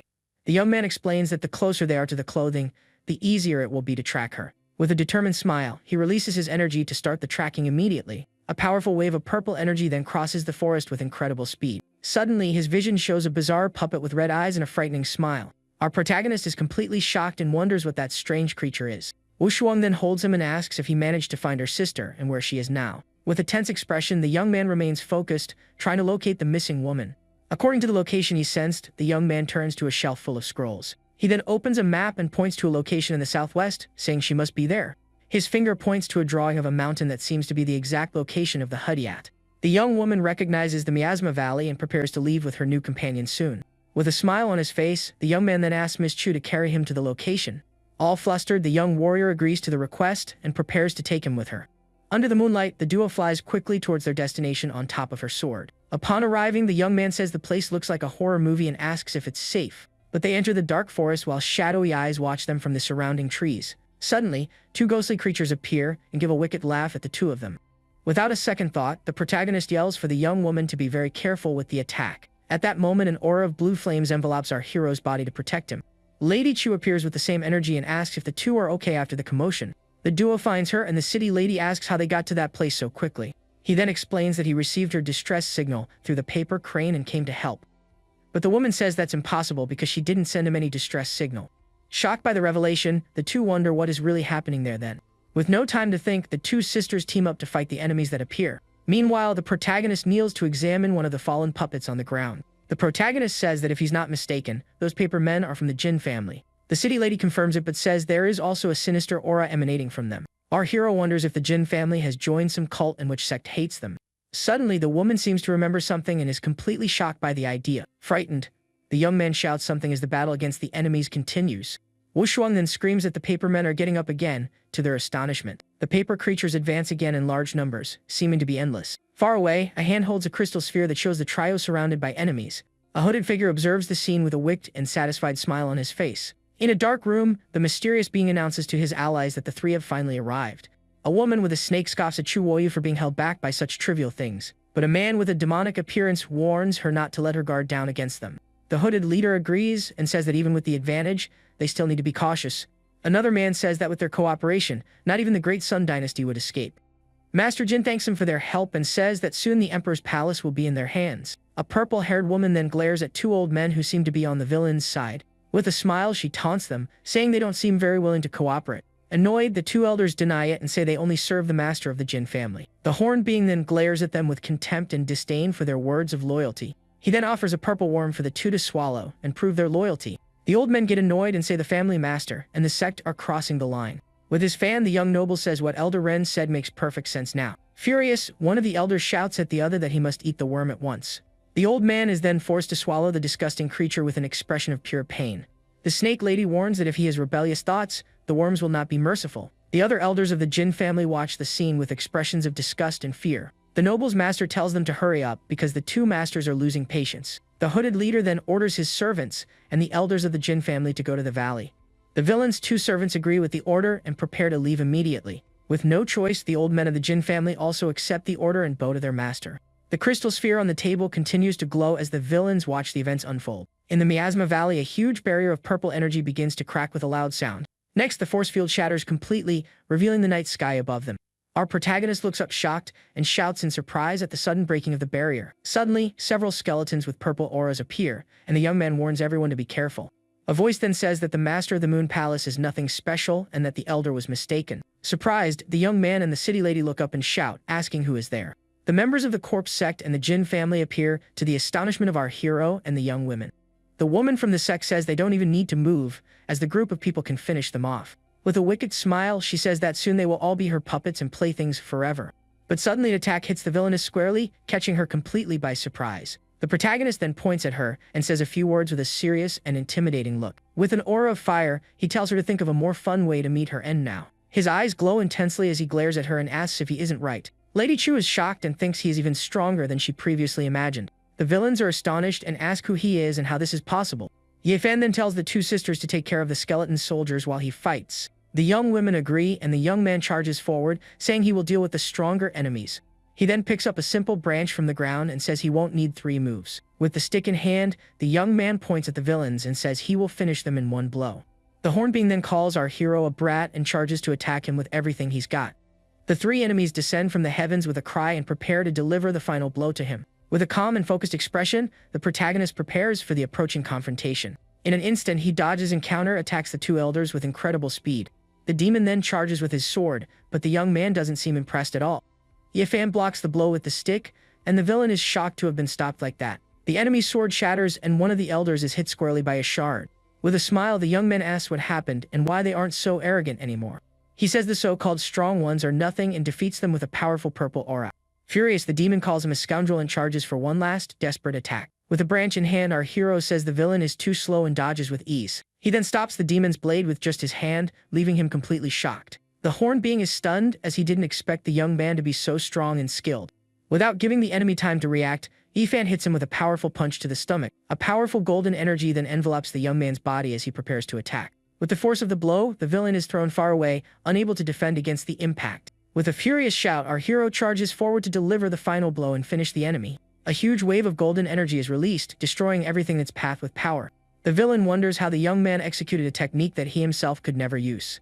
Lady Chu watches him and thinks his strength is definitely not just from the nascent soul realm. Impressed, she calls him a god upon seeing the trail of destruction his attack left behind. Far away, one of the Jin family elders spits blood due to the force of the blow. She laments not being able to dodge in time and being grazed by the sword's energy. However, the woman realizes the other elder was hit head-on and couldn't survive. Terrified by the young man's power, the elder decides she needs to flee that place as quickly as possible.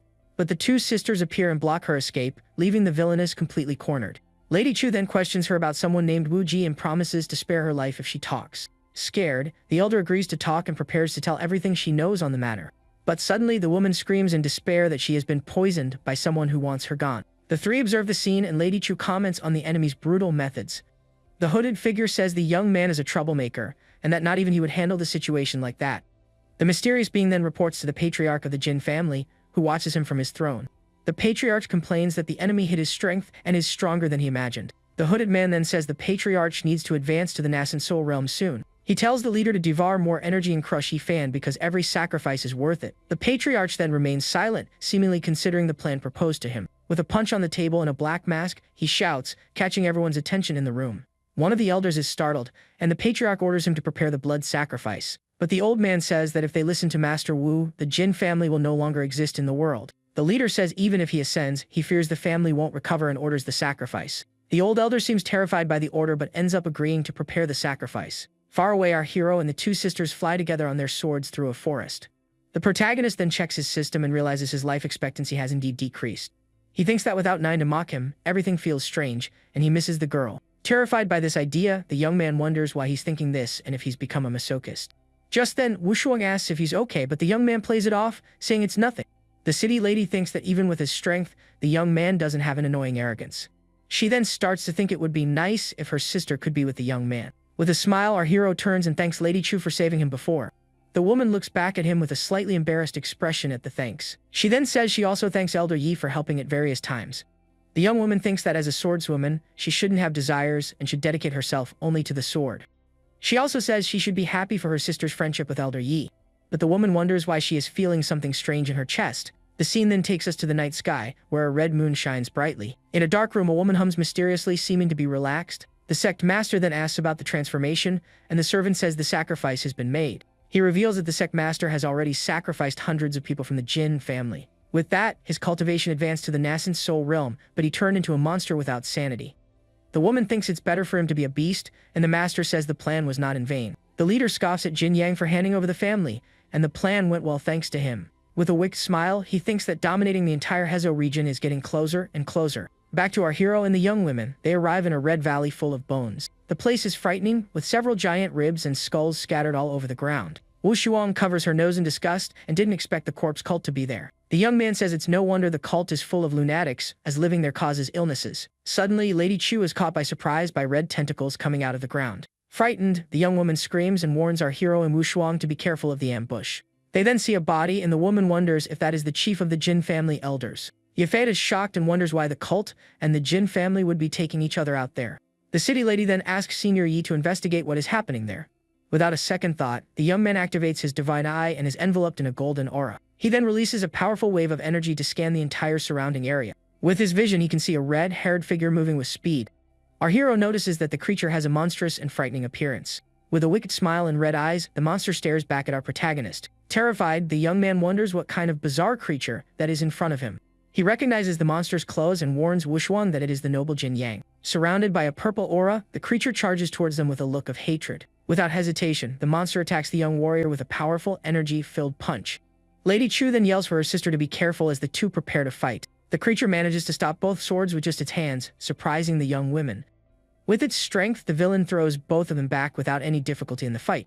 The monster then lets out a wicked laugh, seeming to be enjoying the fight. The city lady is shocked because the creature broke her sword with the palm of its hand.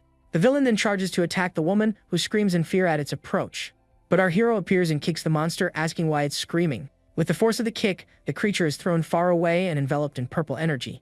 The villain then screams in pain and anger for being hit like that by the young man. Even injured, the monster remains standing and glares at our hero with a look of pure hatred. The young man is surprised because he used his maximum power and expected the enemy to be done for already. With a roar, the creature throws itself on the ground like an animal and sticks its tongue out at him. Ye Fan then tells Lady Chu to lure the monster closer because he has a plan. The young man activates his divine eye again, and a blue energy of lightning appears on his body. He realizes the villain's soul is merging with the void and wonders how that happened. With an arrogant roar, the creature charges to attack our hero with all its might. But the young man says that to tame a beast, you need a rope, and creates energy rings. The monster is then hit squarely by the blue energy rings that completely surround it.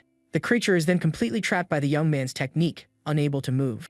The protagonist asks the young woman if she knows what is happening with the villain's state. The woman replies that she doesn't know but suggests taking him to the palace to find out what happened. She then tells her sister they need to tie up the monster with a powerful magic weapon. With a smile, Lady Chu prepares to return to the palace with her companions. But suddenly, her sister attacks her from behind with a dagger, to the surprise of the blue-haired woman. Wu Shuang, now with red eyes, reveals she is being controlled by an evil power. A female figure appears and scoffs at the beautiful scene of two sisters fighting each other in the valley. Shocked by the twist, our hero wonders what is suddenly happening there. The villainess then approaches and holds the young woman, who is being controlled by her dark power. The city lady screams her sister's name, desperate to see her being used like that. With a wicked smile, the enemy says that this is a very beautiful scene to watch.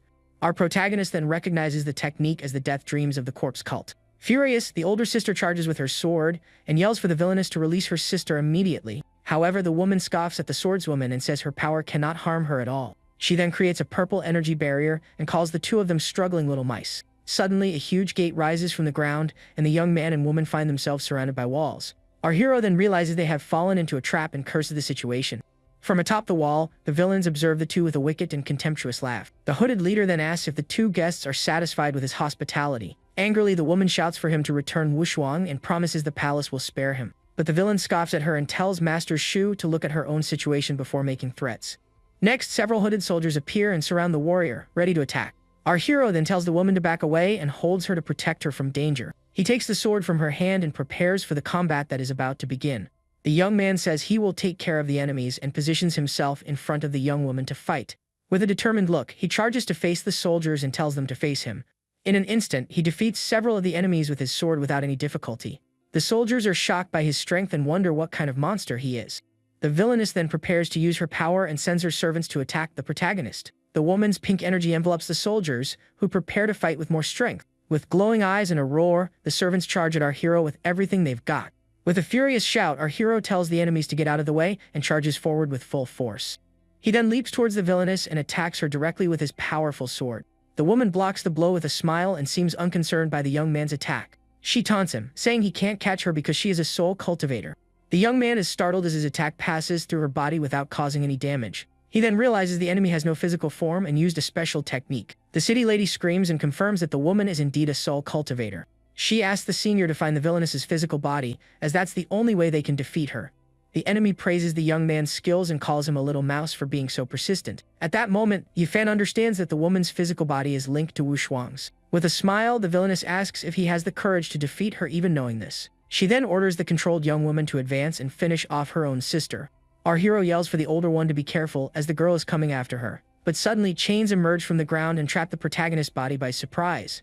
The chains completely immobilize him, and the young man is left wondering what happened. The hooded leader then attacks the young man with a powerful blast of golden energy. A huge explosion occurs on the spot, raising a large cloud of dust and debris. The villain then tells Yifan to stop pretending and show his true abilities at once. With a golden aura, the young man says a tiger doesn't show its strength to a sick cat. The enemy glares at him and says he will soon find out if he's a sick cat or not. Meanwhile, the city lady fights with her sister and calls her shameless for the attack. She realizes the demon's physical body is indeed linked to Wu Shuang's. Tired, the woman says she was already injured in a surprise attack and won't last much longer. The villainess and the controlled young woman then attack the warrior together with overwhelming power. With the force of the blow, the young woman is thrown to the ground and is left with no strength to continue fighting. The enemy then scoffs at the woman for running so much and choosing a good tome for herself. Next, the villainess orders the controlled young woman to deliver the final blow to her dear sister. But Lady Chu smiles and says she finally managed to lure the enemy into her trap. A magic circle appears on the ground and traps the villainess, who wonders how she fell into her own trap. Furious, the woman screams because her cultivation was suppressed by the cave the warrior used. With a wicked smile, the woman says it would be a good idea to bury the villainess with her before she perishes. Suddenly, the ceiling of the place begins to collapse, and the two fall along with the debris. Furious, the enemy screams and calls the city lady a madwoman for her attitude. The warrior then charges with her sword and says it's time to free her sister from control. Without hesitation, the young woman lands a direct blow on the villainess, who is linked to her sister's body. With the force of the attack, the enemy spits blood and is severely injured by the blow. Even wounded, Lady Chu smiles, seeming satisfied with the outcome of the fight. With that, the three continue to fall amidst the debris of the destroyed location. Our protagonist hears the loud noise and wonders what that sudden commotion was. Just then, the hooded villain takes the chance and attacks the distracted young man. The enemy taunts him for being distracted and says now only the two of them are left to fight. The young man then finds himself surrounded by several clones and has to fight them all at once. He realizes he'll be at a disadvantage and decides to use his system to turn the tables. But the young man is startled to see he's suddenly lost a lot of his lifespan and doesn't understand. Furious, he complains that he worked hard to save his life and that the system is driving him crazy. Knight appears and explains that he didn't activate the prepayment function and the cost was doubled. As the girl asks if he wants to activate the function, the villain charges to attack again. Our hero screams that the enemy is right in front of him and tells the girl to activate the function. With a huge blast of purple energy, he screams Nine's name and vows he will not forgive her. The young man then glares at the enemy and says he's as annoying as a fly all the time. With a determined look, our protagonist says it's time to put an end to this. Without wasting time, he activates one of the functions on his system screen to get stronger. Surrounded by a golden aura, he says few can withstand his blow, and the villain is one of them. With a confident smile, the young man challenges him to see if he can take his punch. The enemy calls him an arrogant brat and charges with a punch of purple energy. The two blows collide and a huge wave of energy explodes in all directions. With the force of the impact, the villain is thrown backward, unable to defend against the power. Our hero then asks the enemy if he's okay after taking the hit. He then charges forward and lands another powerful punch on the villain, who can't react. The enemy then coughs in pain, seeming to be badly injured from the young man's attacks. Our hero then jumps to the ground where the enemy fell from the impact of the blow. He steps on the villain and asks how it feels to get punched, but the man laughs. The enemy says that in 1,000 years, he's only seen eyes like the young man's twice in his life. With a smile, he reveals that one person is the young man, and the other is the immortal emperor. Shocked by the revelation, the protagonist demands that the villain explain what is happening. But the enemy attacks him with purple energy, and the young man defends himself with his sword. The villain then prepares to use one of his techniques with a wicked smile on his face. He grabs one of his servants and begins to suck the man's life force, who screams. Without any mercy, the enemy continues to drain the life of his own subordinate. With that, the servant's body turns into a skeleton and dissolves into ashes in the air. The villain says he feels much better now, and our hero glares at him with disgust. The enemy asks why the young man has that look on his face and says the two of them are the same. Confused by the villain's words, the young man asks what he means by that. Without answering, the hooded man charges to attack the protagonist once more. Far away, young Wushuang helps her sister climb a cliff to save themselves. With a relieved smile, the girl says her sister has finally managed to wake up. The older one explains that her consciousness returned, and she saved herself with her sword. The two then look down and wonder what is happening in the fight. Suddenly, the young woman points and says the villainess didn't perish and is flying like butterflies. The older sister realizes the enemy is heading towards our hero. Unable to help, she says that now all they can do is hope the Sectmaster arrives. With a talisman in hand, the woman prays that Yifan will be okay and safe. Our protagonist then unleashes a powerful blue energy attack against the villain. Even injured, the enemy manages to withstand the blow and glares at the young man with hatred. The young man taunts him and asks what's wrong and why he doesn't continue to fight. The villain praises the young man's skill and says he is the same man from 1,000 years ago. The scene then shows us an imposing figure with blue hair who appears to be an emperor. The enemy then laments not having made any progress in the last 1,000 years of his life. Confused, the protagonist notices something strange and bright approaching him. Suddenly, a cloud of red butterflies surrounds the young man, who is startled by the scene. He wonders if those are red butterflies and doesn't understand what is happening. The villainess then bows to the hooded master and says her name is Wu Ji. With a cold look, the man orders the woman to offer everything to him without hesitation. She then agrees with the order and is enveloped by a powerful pink energy from the master. The villain then asks the butterflies to help him destroy this world once and for all. With that, a cloud of butterflies surrounds him, and he prepares for his transformation. The enemy then transforms into a winged and monstrous creature to fight. Our protagonist is terrified and wonders if the boss has a second power phase. 9 then appears and scoffs at the young man for sweating so much in front of the enemy. Desperate, the young man hugs her and asks the little administrator to help him in the fight. But she says she can't help because the enemy hasn't fully transformed yet. The girl warns him to defeat him quickly, and he asks her to give him some buffs. The young man complains that other systems help their hosts and asks why she doesn't. Annoyed, he curses the little administrator for only giving him cultivation points. The monster then charges, and our hero prepares to fight, even at a disadvantage. With a look of hatred and determination, the young man decides he will face the enemy. Fearlessly, he charges into combat and dares to face the creature once more. The two then exchange a powerful punch, and a large wave of energy spreads out. The villain scoffs at the young man's strength and asks if he didn't eat to be so weak. Our hero is shocked because he used the same strength he used to fight the dragon. But the monster says that kind of power can't hurt it and attacks him again. With the force of the blow, the young man is thrown far away and rolls on the ground from the impact. He is then thrown with full force against a rock wall and is left lying there. Disappointed, the young man laments and says it seems this is all he can do. Even injured, he gets up and says he doesn't want to ooze so much and prepares to fight. With a serious look, the two face each other up close, ready for the next attack. Our hero then grabs the monster's wings with all his might to immobilize it. With a furious shout, the young man starts pulling the creature's wings without any mercy. The monster is startled and asks how the young man is suddenly getting stronger and stronger. The creature grinds its teeth in pain and hatred as its wings are torn off by the young man. The young man glares at the monster with bright eyes and says it really underestimated him. He then dodges a purple energy attack that comes towards him with speed. The winged creature fires a powerful energy beam with its ring-shaped weapon. Our hero is hit squarely by the blow and is thrown far away with absurd force. The purple energy attack completely engulfs him, creating a huge explosion on the spot. But the young man appears above the enemy and hits it with a powerful blow to the head. With a serious look, he asks the fallen creature if it has any last words. The monster then begs not to be ended and offers to tell him all its secrets. Our protagonist glares at it and asks if it has finished saying what it wanted to. The creature's body then explodes into a red silhouette, leaving no trace.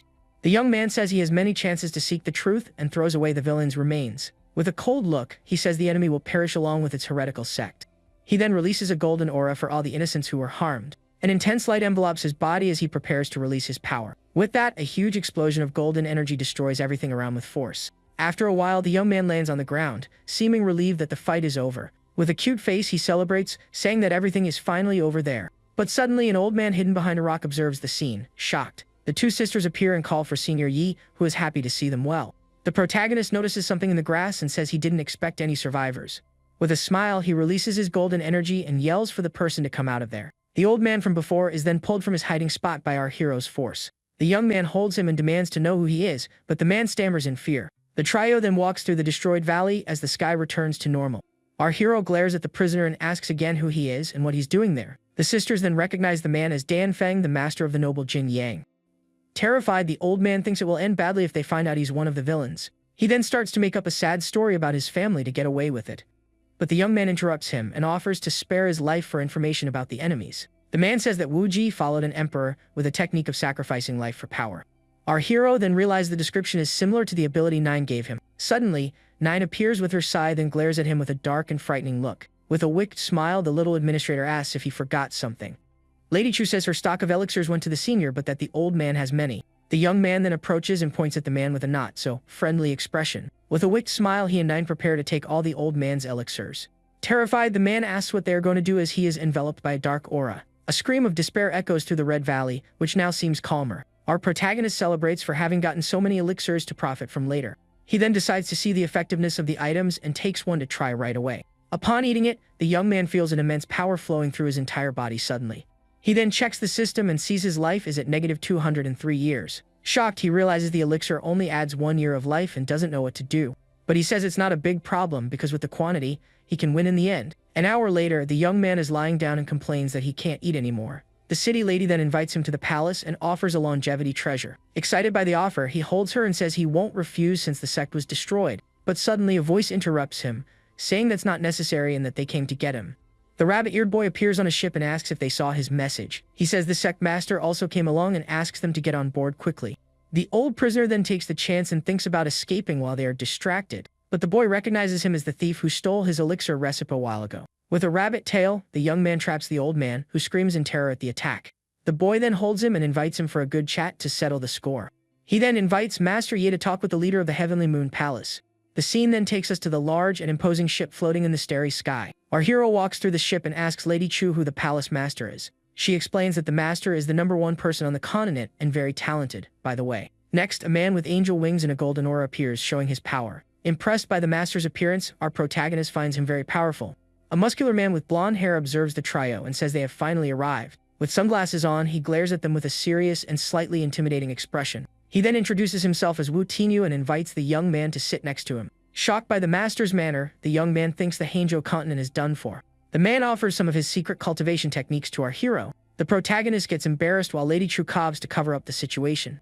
The master then asks if he is interested in the Kunlun branch of immortality. The young women are startled because that is one of the sect's treasures, and the young man wonders what it is. The man then starts listing several powerful treasures and artifacts from that place. He says that 1,000 years ago, 4 companions decided to pacify the world's wars. The 4 then went through many difficulties to get what they wanted. In the end, they obtained the 3 books of the Emperor and became the strongest in the world. With that, they finally got what they wanted and founded the Heavenly Palace. With a smile, the master asks if the young man is fascinated by the palace after the story. But the young man says Lady Chu had already invited him to the palace with her. The man then congratulates him and tells him to rest well, as he won't bother him anymore. Our protagonist then goes to his room to rest after so much chaos. The young man then thinks he still doesn't know what to do and seems a bit lost. He remembers that the Heavenly Palace was destroyed like the moon in the water a long time ago. The scene then takes us to the grand and imposing Heavenly Moon Palace, which shines at night. Impressed by the beauty of the place, he finds it magnificent and worthy of being #1. Suddenly, the rabbit-eared boy greets a woman with pink hair and a mask. The young woman then appears, and our hero is enchanted, calling her a fairy with hearts in his eyes. She then approaches and introduces herself to the young man, who must be Yi Fan, the guest of honor. With a smile, the woman says she has finally managed to find him and looks at him up close. The young man and the 2 sisters are shocked and embarrassed by the newcomer's attitude. Lady Chu asks why the woman is there, as she usually stays in the prayer pavilion. She explains that the Emperor's palace has descended, and most of the masters have gone to seek opportunities. With that, she says goodbye and invites our hero to talk alone about some things. The boy finds the woman's attitude strange, and she just laughs, saying it's probably nothing. The woman pulls him, and he asks what her purpose is with that attitude. The masked young woman then looks at him with a serious and slightly mysterious expression. With a smile on her lips, she reveals that all of this is linked to an ancient prophecy. She then says she believes the young man is the chosen one, and that she will help him with everything. Confused by the revelation, our hero asks the woman what the heavens are. But without answering, the young woman turns and leaves, leaving the young man behind alone. Annoyed, he complains if it's become a trend for people to be mysterious and not finish their sentences. Disoriented by the situation, the young man starts to scream desperately for Nine's name. The little system administrator then appears and asks her master what happened. He questions her about the woman and if she knows anything, but the girl gets embarrassed. Nine tells him not to delve too deep into the matter, as they need to get out of there soon. With a sincere look, She promises she will never hurt him, and the young man agrees with her. Night falls over the grand and imposing heavenly moon palace with its floating islands. From one of the pavilions, a soft and calm music begins to echo throughout the environment. Later, our hero drinks with the palace master while a young woman performs. Not caring much about the situation, the young man continues to drink calmly at the table. Suddenly, one of the master's subordinates approaches and seems a little worried. The man reports that a terrible flower has appeared and asks what they should do now.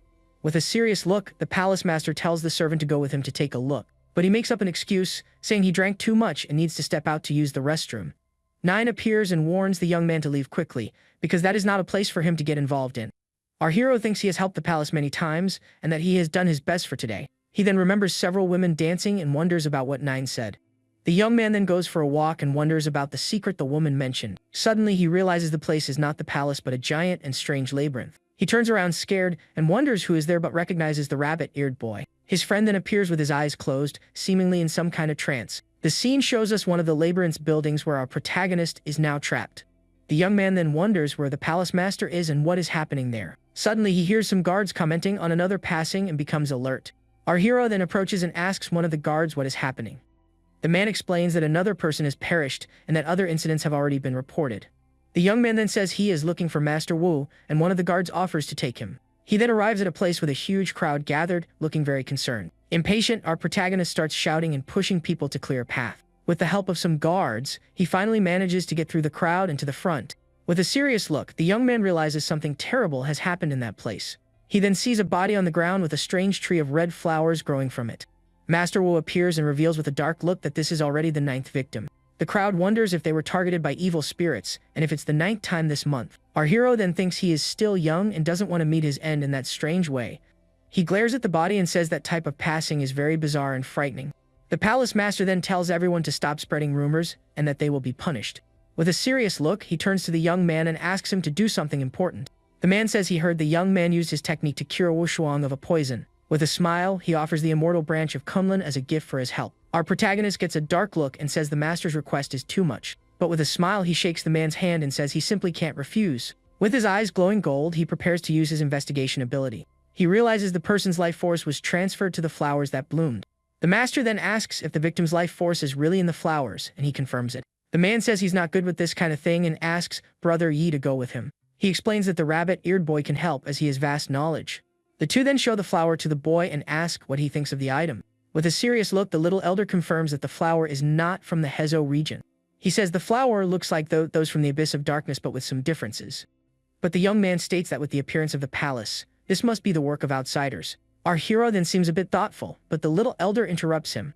The boy says he doesn't know anything else and suggests he ask the masked woman to read his fortune. Without saying another word, he says goodbye and leaves, leaving the young man with his thoughts. The rabbit-eared boy remains silent, seeming to be hiding something. The palace master then asks Brother Yi to ask the woman what he needs. Our hero wonders if astrology is reliable and hopes it's not a scam. He then enters the woman's room and greets her with a smile on his face. The young woman says she was waiting for him and invites him to sit down to talk. She reveals she knows the reason for his visit even without having used the star map. But the woman says that for the sake of the palace, she is willing to do it one more time. She then releases a powerful golden energy and prepares to use her technique. Our protagonist is then caught in the bright light and tries to shield himself with his hands. Surrounded by the energy, he finds himself amidst a scenery of stars and distant planets. The woman then activates the star map, and a huge sphere of golden energy appears in the sky. Suddenly, the young man finds himself in a vision of the future where everyone is gone and everything is destroyed. Terrified by the scene, the young man screams no, and can't believe what he's seeing. In an instant, he returns to normal and wonders if he managed to return to the present. The woman explains that the star map reveals the future, but that everyone can change their destiny. She says she will analyze the revelations again and asks the young man to wait another day. With no choice, our protagonist agrees to the request and waits for more information. Outside the room, 9 appears, and the young man walks beside her, looking thoughtful. Annoyed, the little administrator shouts that the palace is acting strange and he doesn't see it. But the young man says he has already received payment and doesn't want to look like a coward now.